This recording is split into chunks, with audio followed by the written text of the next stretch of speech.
Salut à vous mes gueuses et mes gueux, c'est le clochard magique Toan Olabak en direct de la gare de Shinjuku. Aujourd'hui c'est une mission assez particulière que je vais faire avec ma femme. Ah bah elle me filme aussi.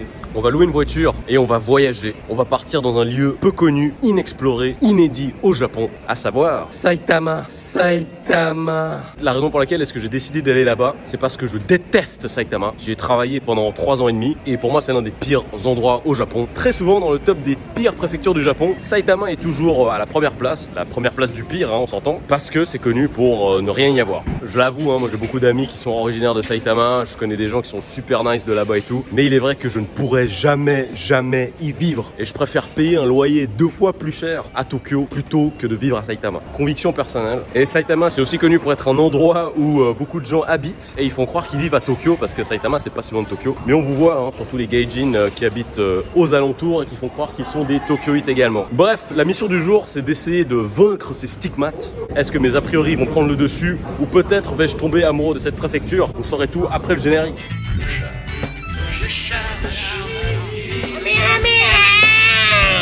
Hello. Retour dans la gare de Shinjuku. Putain, ma femme elle m'a dit que le truc de location de voiture était fermé. Pourquoi est-ce que tu me fais réveiller à 5 h du matin? Le truc il s'est fermé encore, on peut pas louer la voiture. Ce petit voyage du côté de Saitama se présente très mal. Et je vous promets, il va certainement y avoir énormément de mauvaise foi. Pizza toast, qui est donc un toast avec ce qui est censé être de la pizza quoi. Il y a 800 yens pour cette merde. Le pizza toast est un plat, si on peut appeler ça comme ça, qui a été inventé dans un Kosaten à Ginza. Kosaten c'est un petit peu les espèces de cafés en mode rétro où ils font de la vieille bouffe, genre pâtes napolitaines, des pâtes avec du ketchup donc. Et on peut boire du café, on peut rester longtemps, on peut même encore fumer des cigarettes en mode années 70, etc. quoi. Putain, on se croirait dans un Resident Evil quoi, c'est typiquement le genre d'endroit, la Resident Evil. Putain, mais ils se cachent où leur machin de Nissan Rent-A-Car quoi.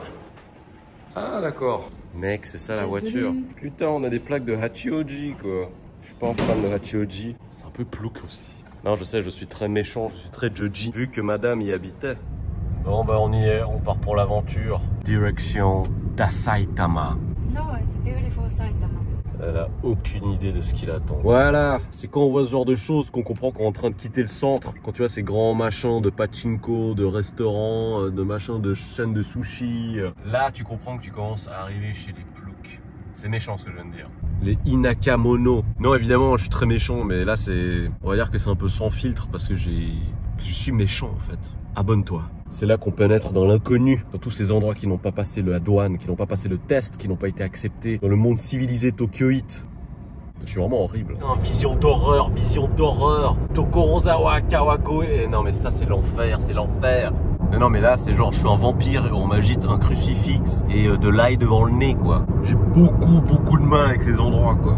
Mais aujourd'hui le but c'est de vaincre ses peurs et vaincre ses préjugés surtout. Je viens avec amour et un esprit ouvert. Je déteste Saitama. Putain mais comme c'est chum quoi. Franchement j'ai l'impression d'être revenu au Lignon à Genève quoi.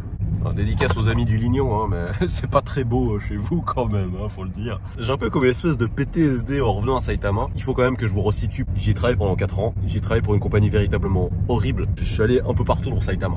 Travailler dans des endroits vraiment loin de tout. Les gens après c'est pas leur faute hein, parce qu'ils ont peut-être pas les transports, ils ont peut-être pas l'ouverture d'esprit. Mais c'est des endroits où genre ils avaient une vision du monde qui était extrêmement étriquée. Et pour vous dire, hein, moi j'avais des élèves qui étaient vraiment en mode ouais moi je veux pas aller à l'étranger. L'étranger c'est de la merde. Le Japon c'est le meilleur pays et tout ce que tu veux. Bon, je repousse mes limites car aujourd'hui, pour la première fois, je vais me rendre ici. Ça s'appelle Yamada Udon. C'est une chaîne de udon qui n'existe que à Saitama. Depuis le temps que j'en parle, parce que bon, là on voit pas, mais le logo il est horrible déjà. Il y a beaucoup de restaurants, de chaînes, etc. qui n'existent que dans certaines préfectures. Ils ont vraiment leur restaurant, leur chaîne ou ce genre de choses là. Et Yamada Udon, ça n'a pas très bonne réputation. Et on est à Nisa là, à Saitama. Je connais à la base Nisa parce que j'ai une ancienne collègue qui vient d'ici. Je crois que c'est le logo le plus chum de l'histoire des logos chum quoi. Premier arrêt pour manger un truc, donc du coup là on est hors mode Saitama plus que jamais. Putain j'ai l'impression que j'ai fait un bond dans le temps, dans les années 80 quoi. Ouais alors ça c'est très sain, okura, natto, œuf, franchement, on va voir si c'est vraiment aussi dégueu qu'on me l'a raconté. C'était souvent mes élèves qui me disaient que c'était de la merde. Juste le petit udon seul. Prendre la souplette. Ça va, surtout le prix, c'est tellement pas cher, quoi. Non, c'est bon. Je suis déçu. Je pensais que ça allait être hyper dégueu, mais franchement c'est bon. Premier a priori sur Saitama, Yamada Udon, 1 point pour Saitama. Bon bah c'était bon, et surtout au niveau prix, imbattable. Pour 2 personnes, ça revient au prix d'un plat dans un truc cheap à Tokyo. Respect, pourtant j'ai eu nombre d'a priori. Big up Yamada Udon. Bon, le voici à Kawagoe, dans l'espèce de rue traditionnelle à l'ancienne. C'est connu pour être l'une des rares attractions qu'on peut retrouver du côté de Saitama. Des échoppes, des machins un peu, on va pas dire à l'ancienne, mais ça ressemble beaucoup à des trucs genre Kamakura, etc. Et Kawagoe, moi je connaissais surtout parce qu'il y avait cette boîte qui s'appelait G-Style. Il m'était arrivé d'aller en soirée dans des clubs qu'il y avait ici à Saitama. Donc là, c'est ma première fois dans cette espèce de machin à l'ancienne. Voyons ça. On va prendre des petites glaces, la soft cream. Soft cream of the good taste. Et voilà, on l'a. Miam miam.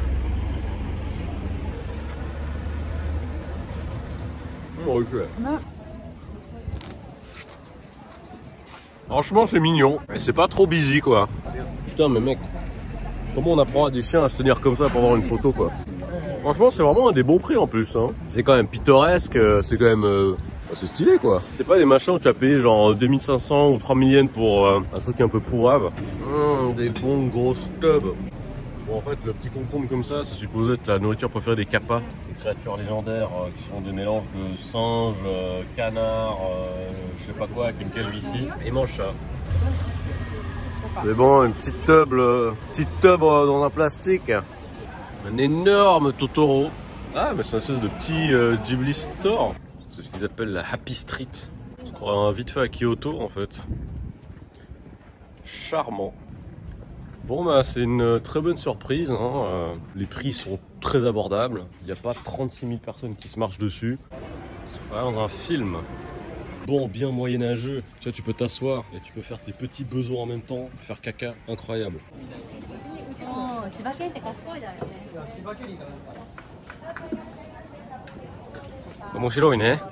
Bon j'avoue, Kawagoe 1, Toan 0, donc pour le moment Saitama 2-0 contre moi. Je suis déçu, je m'attendais à être plus de mauvaise foi, mais franchement c'est cool quoi.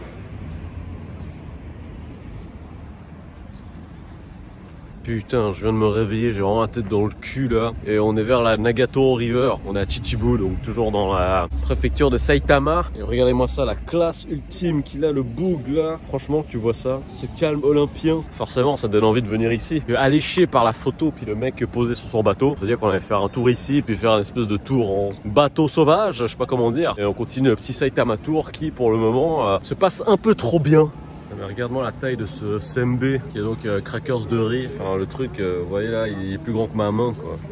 A noter qu'une des spécialités de Saitama, c'est les sembe de Soka, une petite ville de Saitama quoi. C'est assez bizarre parce que dans tous les endroits où on est allé à Saitama jusqu'à maintenant, j'ai l'impression qu'on est dans les années 80, genre Air Showa. Mais il y a vraiment ce côté un petit peu en dehors du temps.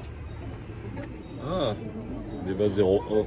Est-ce que quelqu'un connaît cet animé? Parce que cette devanture a servi de référence à l'animé en question. Enfin, vous voyez le décor, c'est bien ce qu'il y a là au fond. Donc si vous savez ce que c'est, ben, laissez-le dans les commentaires parce que j'en ai absolument aucune idée. Encore cette impression d'être complètement en dehors du temps. Ils sont en train de jouer au machin à fusil en plastique là, je sais pas quoi. Et il y a un côté très préservé en fait. Pour le moment, on a vu que des Japonais en fait. Ça me rappelle le Covid en fait. Même le bus il est des années 80 quoi. Bon c'est là où il y a nos radeaux de fortune qui nous attendent. C'est assez marrant, je me croirais dans un endroit où il y a des tournages des Bioman où les gentils se baladent et puis tout à coup t'as une espèce d'équipe de gars qui s'habillent en collant intégral sur le corps et qui t'attaquent. Mais pourquoi moi? Parce que t'es une gentille. Par contre il est où le beau gosse du flyer là? Ça commence un petit peu à balloter là. Balotelli. Bon bah le bateau c'était marrant. Je suis obligé de donner encore un point à Saitama. À croire que je fais exprès en fait.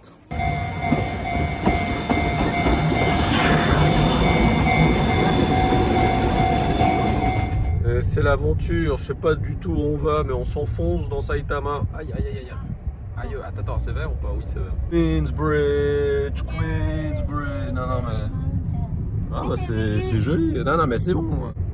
Ouais, je suis désolé, je conduis, vous allez dire, mais il conduit jamais. J'arrête pas de dormir, en fait.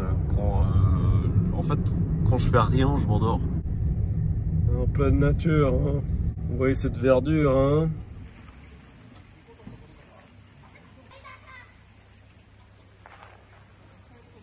Je sais pas où on est, mais c'est très profond dans Saitama là. Hein. Il y a pas mal de maisons abandonnées. Voilà, là c'est clair qu'il y a personne qui habite. Hein.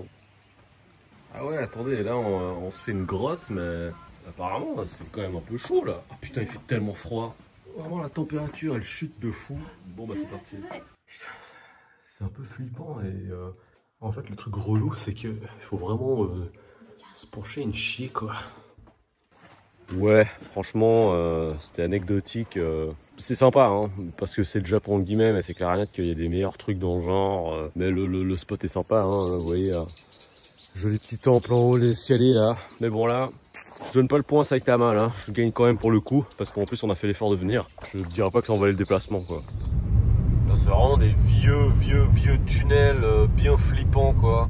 Et regardez un petit peu où on est là, c'est vraiment, il n'y a rien du tout. Il y a quand même quelques habitations dans ce genre d'endroit. Il n'y a pas de supermarché, il n'y a pas de convenience store, il n'y a pas de bus, t'as pas de voiture, t'es mort dans le film. Et en plus de ça, ils habitent souvent en contrebas, ce qui fait que t'as quasiment aucune luminosité journalière quoi. Enfin voilà, c'est dead. Pardon, c'est ce genre d'habitation et d'endroits que je vais vous montrer. Il y a une Shedakia, donc des endroits qui sont complètement abandonnés. Enfin là, ça c'est clairement abandonné. Ça aussi, putain, ah mais des machins, ils sont littéralement écroulés, sa mère quoi. Les gens, ils veulent pas rester ici. Là, franchement, tu te fais agresser la nuit, c'est fini. Hein. Il n'y a personne qui va venir à ton secours avant un moment. Alors oui, je sais, vous me direz, je vois le mal partout et tout ce que vous voulez. Aujourd'hui, c'est une bonne expérience pour moi parce que je me dis vraiment, là, je vais à Saitama, je vais visiter des trucs cool. Et c'est pas la relation un petit peu professionnelle que j'ai pu avoir avec les lieux par le passé pendant 4 ans. C'est pas du tout en mode où je suis en contact avec des gens qui ont un esprit qui est très fermé.